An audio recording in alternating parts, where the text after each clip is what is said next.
AIDS thalassaemia রুখতে এক মানবতার পদযাত্রার আয়োজন করল সেরাম থ্যালাসেমিয়া প্রিভেনশন ফেডারেশন, যার মূল উদ্যোক্তা সঞ্জীব আচার্য।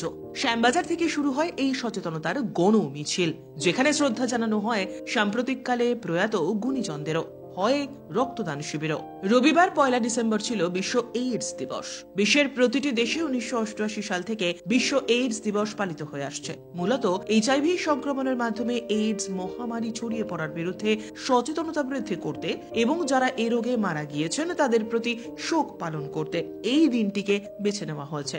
আর এই দিনটাতেই থ্যালাসেমিয়ার বিরুদ্ধে প্রচার চালালো সেরাম থ্যালাসেমিয়া প্রিভেনশন ফেডারেশন।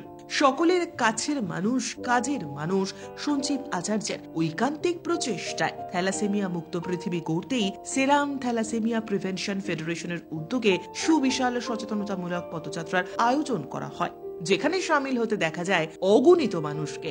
একেবারে সবকিছুর ঊর্ধ্বে ছিল এই পদযাত্রা। এখানে ছিল না কোনো ধর্মের বিভেদ, ছিল না কোনো রাজনীতির রং। সমবেতভাবে সকলে বুঝিয়ে দিয়েছেন মানুষ মানুষের জন্য, জীবন জীবনের জন্য। শ্যামবাজার পাঁচমাথা থেকে শুরু হওয়া এই পদযাত্রায় ঢল নেমেছিল সমাজের সর্বস্তরের মানুষের।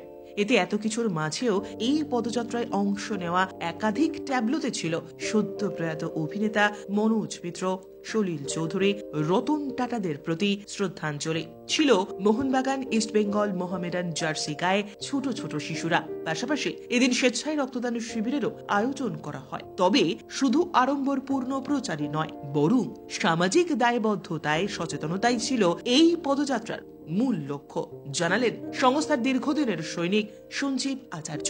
তিনি আরো জানান, বিবাহের পূর্বে একটি মাত্র রক্ত পরীক্ষায় বেঁচে যেতে পারে একটি প্রাণ। তাই এইডস এর মোকাবিলায় এবং থ্যালাসেমিয়া মুক্ত পৃথিবী গড়তে সর্বপ্রথমে দরকার সচেতনতা। আমার ডাকে সাড়া দিয়ে আসেনি, মানুষ তার অন্তরাত্মার ডাকে সাড়া দিয়েছে। আর আমাদের কাজ হচ্ছে অন্তরাত্মাতে অনুঘটকের কাজ করে একটু অন্তরাত্মাটাকে একটু জাগিয়ে দেওয়া। আমি শুধু এইটুকুই করতে পেরেছি, কি মানুষ এসছে তার নিজের তাগিদে, নিজের অন্তরাত্মার ডাকে। তো নিশ্চিতভাবে এইটুকুই ভালো লাগে যে মানুষের ভেতরটা যে জাগছে, যে সত্যি থ্যালাসেমিয়া একটা মারণ রোগ বা সত্যি এইডস একটা মারণ রোগ, এর বিরুদ্ধে আমাদের রুখতে হবে, এটা একটা পার্ট। আরেকটা ভালো লাগছে যে মানুষ এই যে দলের ঊর্ধ্বে উঠে, রঙের ঊর্ধ্বে উঠে মানুষ হাঁটছে রাস্তায়, এটা আরেকটা আঙ্গিক, যে আঙ্গিকটাও ভালো লাগে। থ্যালাসেমিয়ার মতো অসুখকে রুখতে গেলে প্রয়োজন সচেতনতা, যে লক্ষ্যকে সামনে রেখেই দীর্ঘদিন ধরে লড়াই চালিয়ে যাচ্ছেন সঞ্জীব আচার্য। সেরাম থ্যালাসেমিয়া প্রিভেনশন ফেডারেশনের ভূমিকাও অনস্বীকার্য। এইডস এর মতো মারণ রোগ থেকে রক্ষা করতে তাদের ভূমিকা অনস্বীকার্য। সেই লক্ষ্যেই এগিয়ে চলেছে serum thalassemia prevention federation. Bureau report, channel 10।